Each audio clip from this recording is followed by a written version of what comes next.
مرحبا بكم في قناة إيزي واي لتصليح السيارات.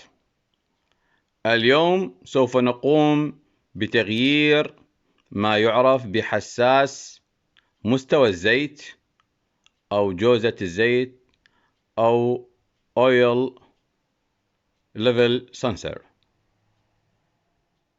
لسيارة فولكس واجن، فتابعونا.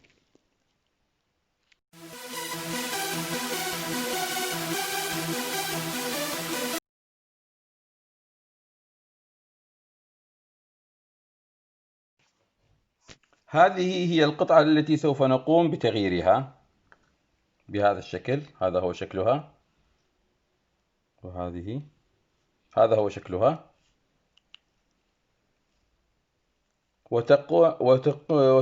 ويكون موقعها في أسفل حوض الزيت.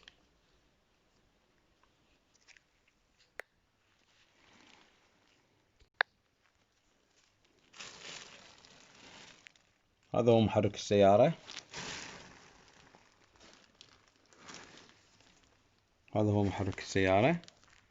وهذا هو الحساس الذي سوف نقوم بإبداله. يعرف باللغة الإنجليزية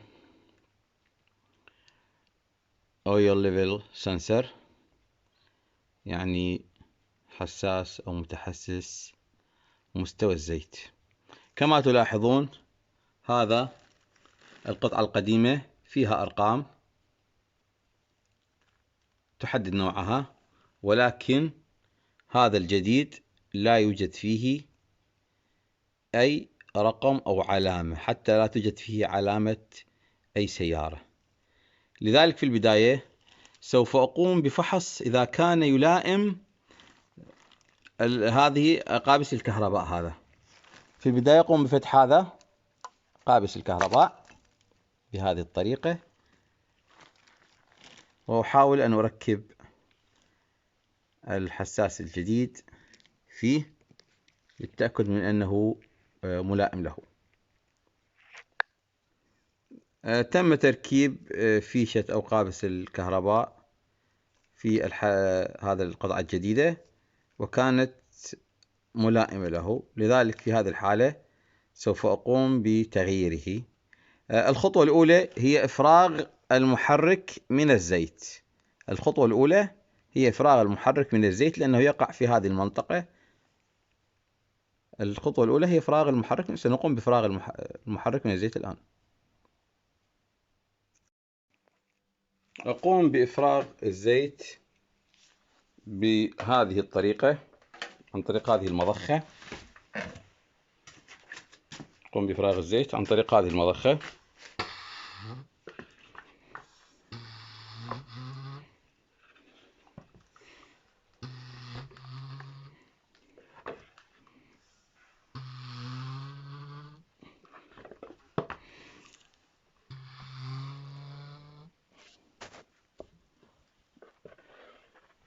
نلاحظ أن مستوى الزيت بدأ يصعد. إذا تلاحظون هذا الزيت، هذا الخط النازل من الزيت، والزيت بدأ بالارتفاع.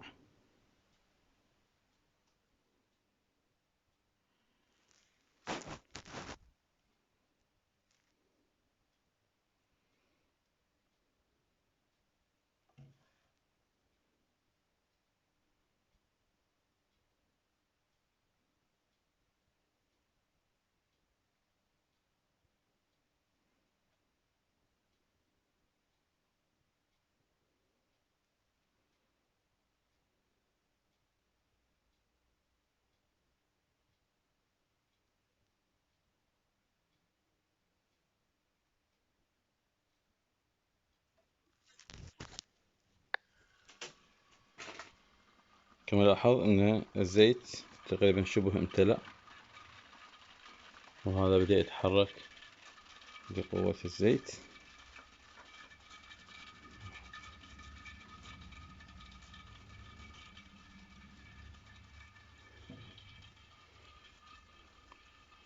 تقريبا هذا 5 لترات من الزيت. هذه السيارة تستوعب 5 لترات ونصف في حال تغيير فلتر الزيت. إذن هذه 5 لترات كاملة أخرجناها بهذه الطريقة. بالتأكيد سوف يبقى القليل في خزان الزيت.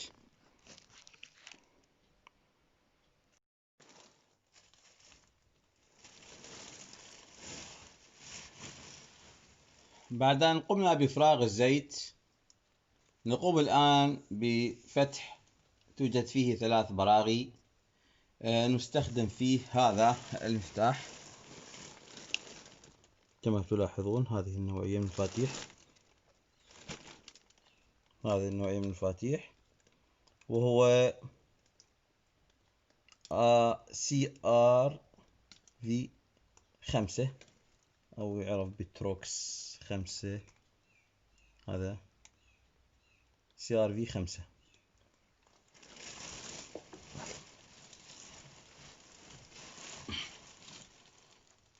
نقوم بالفتح. نبدأ بهذا البرغي لأنه يمسك هذا الغطاء الذي يحتوي على الكابل، فلكي نبعد الكابل عنه وعن الزيت المتساقط عند الفتح،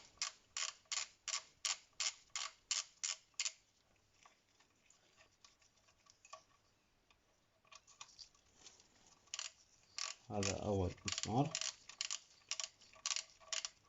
يتم فتحه.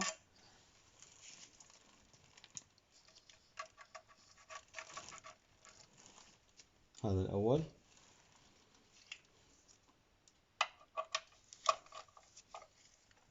وهذا الثاني.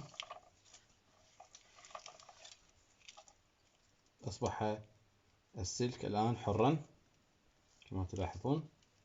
نبعده بعيدا، وإن كان يحتوي على الكثير من الزيت، لكن سنقوم بتنظيفه بعد ذلك.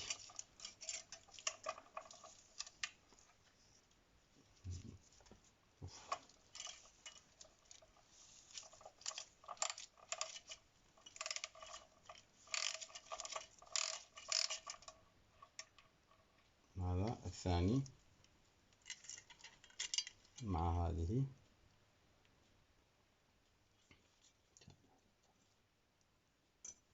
الآن نأتي إلى الثالث والبرغي الأخير. نقوم بفتحه بهذه الطريقة.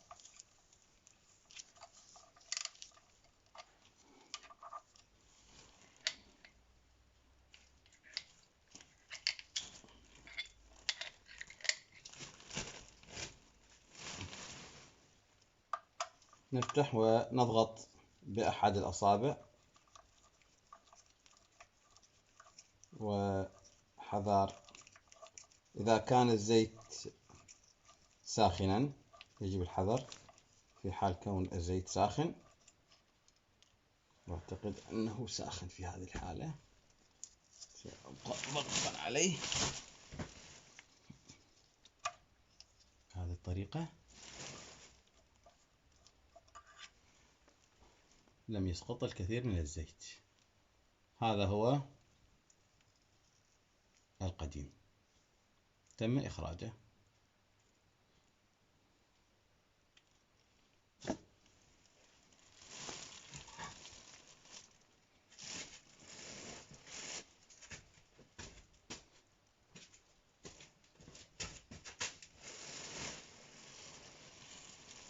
نمسح مكان هذا.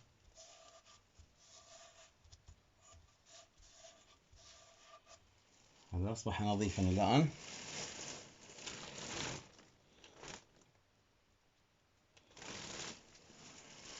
بنفس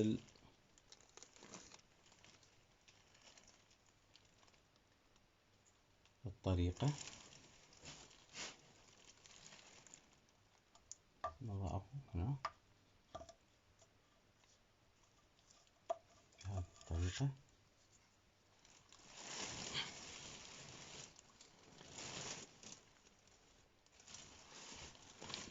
نقوم بوضعه بهذه الطريقة وربط هذا المسمار الأول.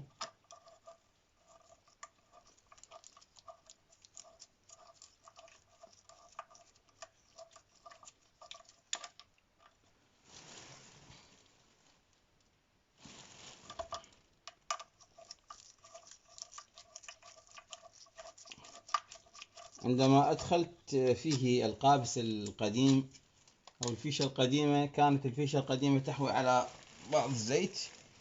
سأقوم باستخدام نوع من السبراي لتنظيف فيه من الزيت. هذا منظف خاص بالكهرباء،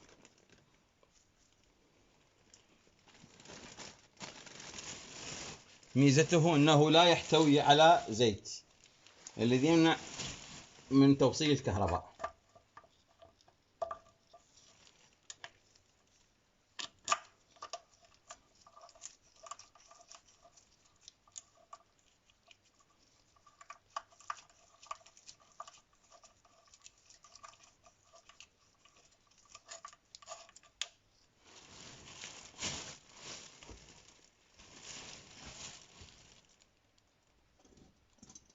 هذه القطعة الثانية نقوم أيضا بمسحها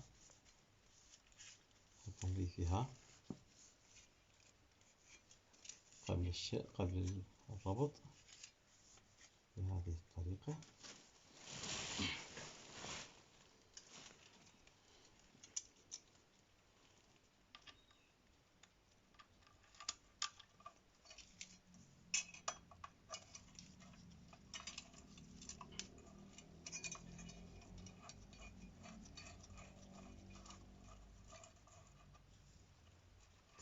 التركيب الأول، ثم نقوم بتركيب هذا المسمار أو البرغ الأخير، تركيب فقط وليس ربط كامل.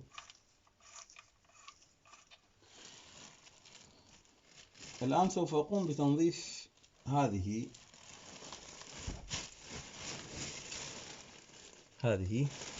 فيشة الكهرباء الخاصة لأنها كانت تحوي على الكثير من الزيت. نقوم بهذه الطريقة بتنظيفها.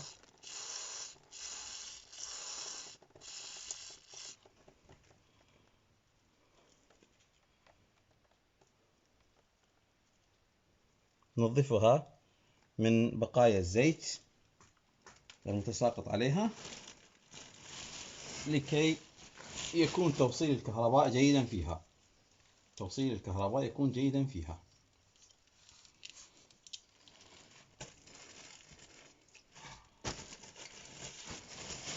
الآن أقوم بوضع هذا الكابل هنا في مكانه.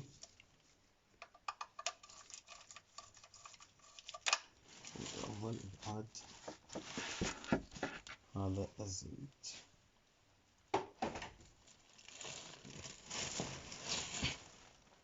قم بالربط بهذه الطريقة.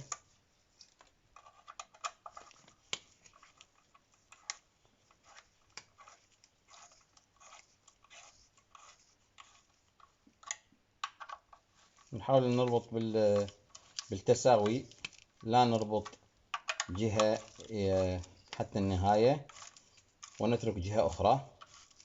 هذا قد يؤدي إلى اعوجاج أو انكسار. كما تعلمون أنه هذا هو مصنوع من الألمنيوم.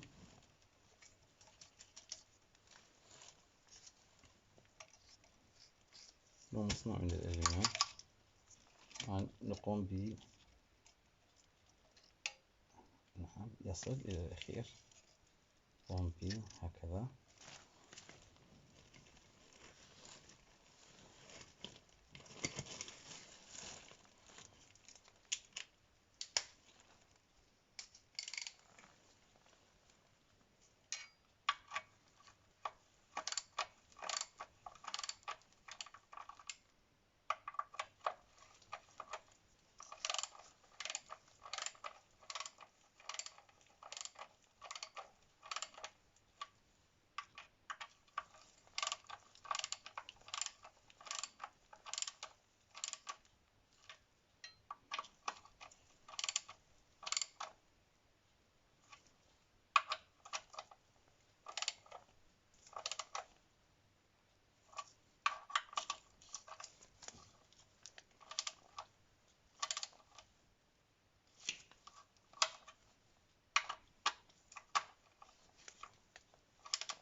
حاولنا نضبطه بشكل جيد، ولكن كما تعلمون هو مصنوع من الألمنيوم، وبالإضافة أن هذه القطعة ليست أصلية. القطعة الجديدة التي ضبطتها ليست أصلية، لأنها لا تحوي على أي اسم أو ختم أو أي شيء يدل على صناعتها. بهذه العملية نكون قد انتهينا